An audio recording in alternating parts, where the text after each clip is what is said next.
Un hombre desgreñado, por John Berger. Durante aquel invierno, paseando por el centro de París, no podía dejar de pensar en un retrato. Era el retrato de un desconocido y había sido pintado hacia los años 20 del siglo XIX. Era la imagen que habían elegido para los carteles que anunciaban una gran exposición antológica de Guéricault y que por aquel entonces tenía lugar en el Gran Palais.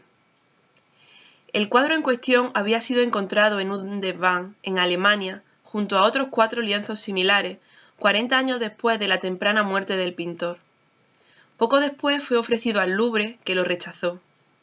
Imaginado en el contexto de la denuncia y de la tragedia de la balsa de la Medusa, que ya llevaba 40 años colgada en el museo, el retrato ofrecido habría de presentar en la época un aspecto indescriptible. Sin embargo, ha sido el cuadro elegido hoy para representar toda la obra del mismo pintor. ¿Qué ha cambiado desde entonces? ¿Por qué se ha hecho hoy tan elocuente, o para ser precisos, tan obsesionante en este frágil retrato? Tras todo lo que imaginó y pintó Guéricault, desde sus caballos salvajes a los mendigos que recopiló en Londres, uno percibe un mismo voto. Me enfrentaré a la aflicción, descubriré un respeto por ella, y si es posible encontraré su belleza. Naturalmente, la belleza que esperaba encontrar significaba dar la espalda a la mayor parte de la piedad oficial. Tenía mucho en común con Pasolini. Me obligo a comprenderlo todo, y nada sé de vida ajena hasta que desespero de nostalgia, y consigo imaginar la experiencia de otra vida por completo.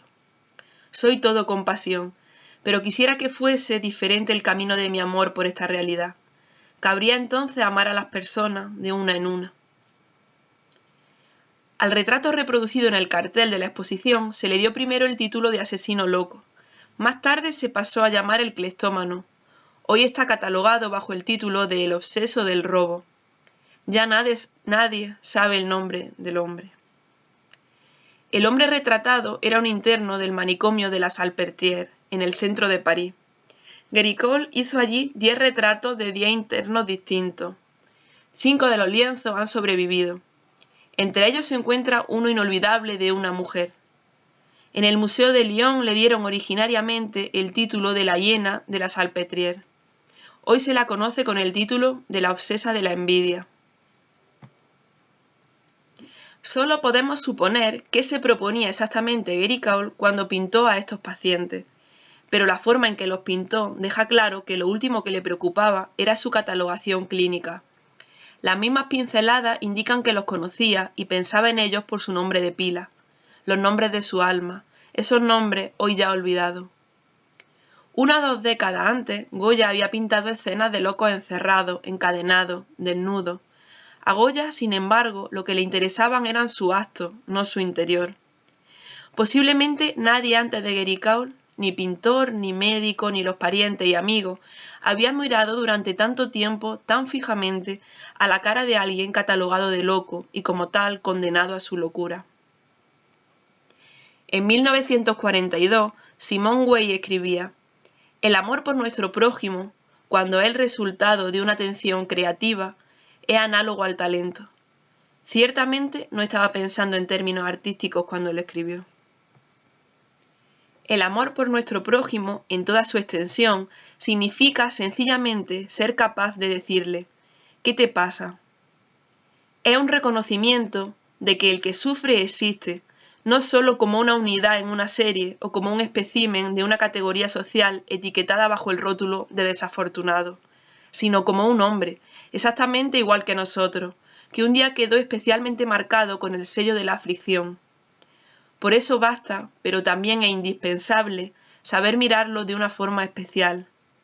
Para mí, el retrato del hombre desgreñado, con el cuello de la camisa torcido y unos ojos que no parecen protegidos por ningún ángel guardián, demuestra esa atención creativa y contiene ese talento al que hacía referencia Simone Weil. Pero ¿por qué abrumaba tanto ver este retrato por las calles de París? Creo que nos pellizcaba con 2 dedos. Voy a explicar cuál era el primer dedo. Hay muchas formas de locura que empiezan como una especie de teatro, como también sabían Shakespeare, Pirandello y Artaud. La locura se pone a prueba en los ensayos. Cualquiera que haya estado al lado de un amigo que empieza a enloquecer, reconocerá esa sensación de verse obligado a convertirse en público. Lo que primero ve uno en el escenario es un hombre o una mujer solo, y a su lado, como un fantasma, lo inadecuado de todas sus explicaciones para explicar el dolor cotidiano. Entonces él o ella se acercan al fantasma y se enfrentan al terrible espacio existente entre las palabras dichas y lo que se supone que deberían decir. En realidad, este espacio, este vacío, es el dolor propiamente dicho, y finalmente la locura, que como la naturaleza aborrece el vacío, se abalanza a llenarlo. Entonces deja de haber distinción entre el escenario y el mundo, entre la representación y el sufrimiento. El espacio vacío, el hueco existente entre la experiencia de vivir una vida normal en este momento en el planeta y los discursos públicos que se ofrecen para dar sentido a esa vida, es enorme. Ahí reside la desolación, no en los hechos. Por eso 1/3 de la población francesa está dispuesta a escuchar a Le Pen. Las historias que cuenta, siendo como son maléficas, parecen estar más cerca de lo que sucede en la calle. Y en otro orden de cosas, esa también es la razón por la que la gente sueña con la realidad virtual. Cualquier cosa, desde la demagogia a los sueños nanísticos manufacturados, cualquier cosa con tal de cerrar el vacío. La gente se pierde y se vuelve loca en esos vacíos. En los 5 retratos que Géricault pintó en la Salpêtrière, los ojos de los retratados miran a otro lado, de soslayo, no porque estén viendo algo distante o imaginado, sino porque ya se han acostumbrado a evitar todo lo cercano.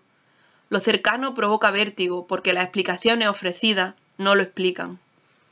¿Con cuánta frecuencia nos encontramos hoy en los trenes, en los aparcamientos, en las colas del autobús, en los centros comerciales, con una mirada semejante, una mirada que se niega a enfocar lo cercano? Hay periodos históricos en los que la locura parece ser lo que es, un padecimiento extraño, anormal, y hay otros, como este en el que acabamos de entrar, que precisamente parecen caracterizados por ella. Todo esto describe el primero de los 2 dedos con los que nos pellizca la imagen del hombre desgreñado.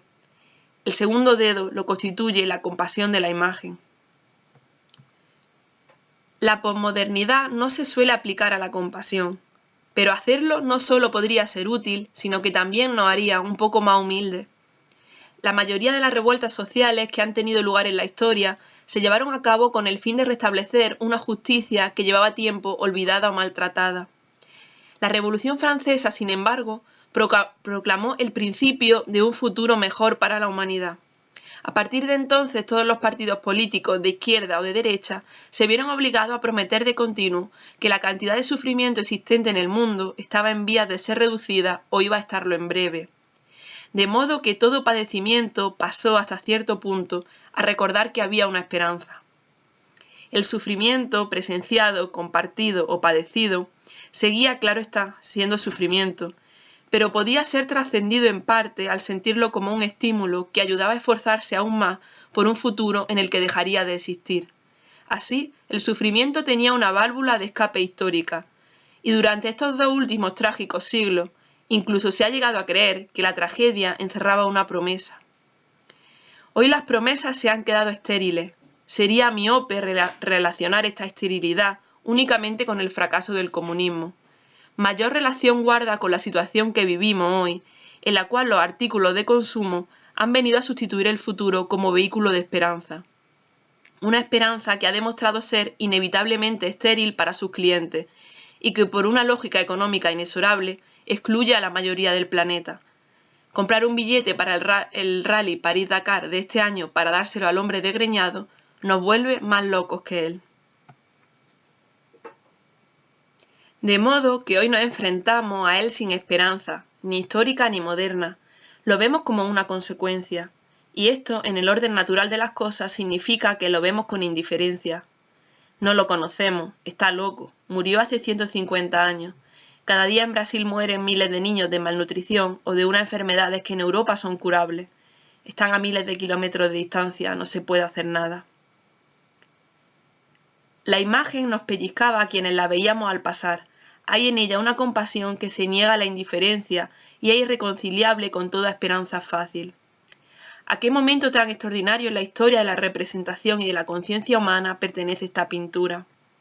Antes de ella ningún desconocido hubiera mirado tan fijamente y con tanta compasión a un loco, y poco tiempo después ningún pintor habría hecho un retrato semejante sin añadirle un resplandor de esperanza moderna o romántica. Al igual que la de Antígona, la lúcida compasión de este retrato coexiste con su impotencia, y estas dos cualidades, lejos de ser contradictorias, se afirman mutuamente de tal forma que las víctimas pueden agradecerlo, pero solo el corazón se da cuenta, lo reconoce. Esto, sin embargo, no debe impedirnos ser claros. La compasión no tiene lugar en el orden natural del mundo, que opera sobre la base de la necesidad. Las leyes de la necesidad son tan inexorables como las de la gravedad. La facultad humana de la compasión se opone a este orden y, por consiguiente, es mejor considerar que hasta cierto punto es sobrenatural.